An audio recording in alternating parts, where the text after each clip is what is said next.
Hey guys, today we're making something special, something that I've been wanting to make for a while now. This is a Chicago deep dish pizza.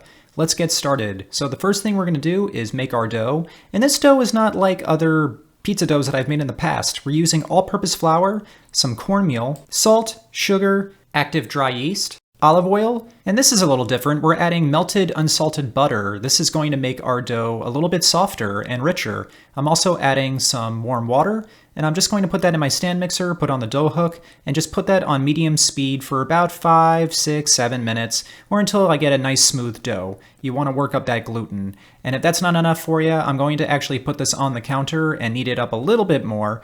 And if you don't have a stand mixer, you can do this entire thing by hand, which is totally fine. It takes a little bit longer and it makes more of a mess, but who cares when the story ends with delicious pizza? Now I took my mixing bowl and drizzled a little bit of olive oil in there, and I'm just going to toss my dough around. And after it's completely coated, I'm going to cover this with either a damp towel or plastic wrap, and I'm going to let this rise for about 2 hours. Next up is our sauce, and I'm just going to drizzle in some olive oil. I got this in a saucepan over medium-high heat. I chopped half of a white onion earlier, and I'm going to add that to my oil, and I'm going to let this cook for about 5 minutes, maybe a little longer if you'd like, until it's lightly browned. And then I'm going to add fresh minced garlic. This is about 2 cloves. Lower the heat and let this cook for a couple more minutes. And after that, go ahead and add some tomato paste. This will give your sauce multi-dimensional flavor. Yeah, that's a word, isn't it? Alright, so I'm just going to let that incorporate with the rest of my ingredients, and next I'm adding a whole can of crushed tomatoes.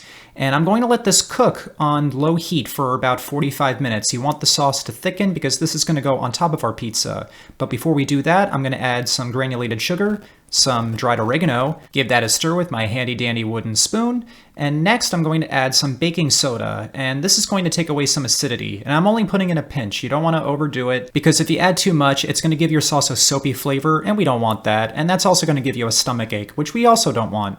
Add some salt, some pepper, give that a stir, and now that the sauce is completely done, I'm just going to take it and pour it into a plastic container, let it cool off before covering, and I'm actually going to take this with me. We're going to go to Tom's house. He's going to help us out with this because he is also a fan of Chicago deep dish pizza, and I knew that if I was making this, I had to include him. I'm ready for my clothes on Mr. DeVille. I think that's a pretty good introduction. So, we're finally in Tom's kitchen. Change of scenery here. We're not in my kitchen right now, and if you can hear any, like a jingle, that's his dog's collar. Bye, Luna. Yeah, just Luna. She want to say hi. Yeah. Well, anyway, so you ready to make some deep dish pizza? Absolutely. 2 New Yorkers making something from Chicago. Let's see how this goes. Should be fine. Should be fine. All right. We're both in foreign territory here, so please don't kill us, Chicago.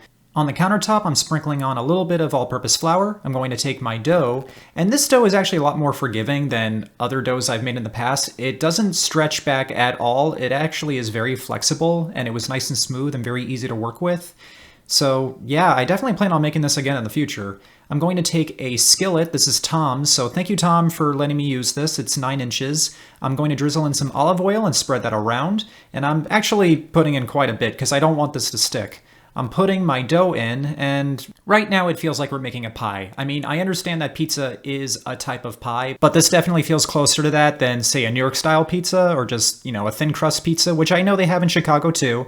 But again, we're giving this a chance. Don't worry, I'm not going to go Jon Stewart on ya. This is a good style of pizza and deserves to be ranked among the best.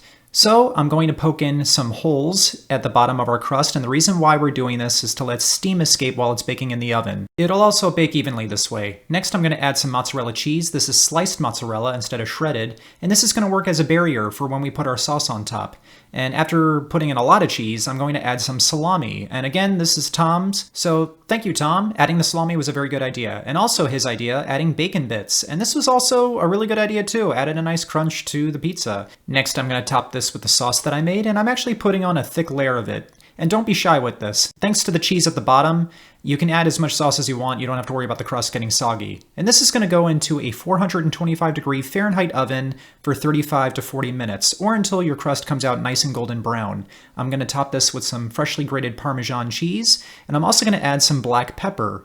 And now it's time to finally dig into this, but make sure you let it cool for about 15 to 20 minutes. Yeah, you want to eat it while it's hot, but if you dig into it right away, it's going to be a complete mess. I also wanted to get a nice shot for the video. Look at that. It's like a commercial. All right, here we go. Ready to try this thing out? I am. All right. A little nervous. I'm a little nervous too, to be honest with you. It looks fantastic. And it's all thanks to you. Thank you, you're too kind. Okay, cheers. Okay.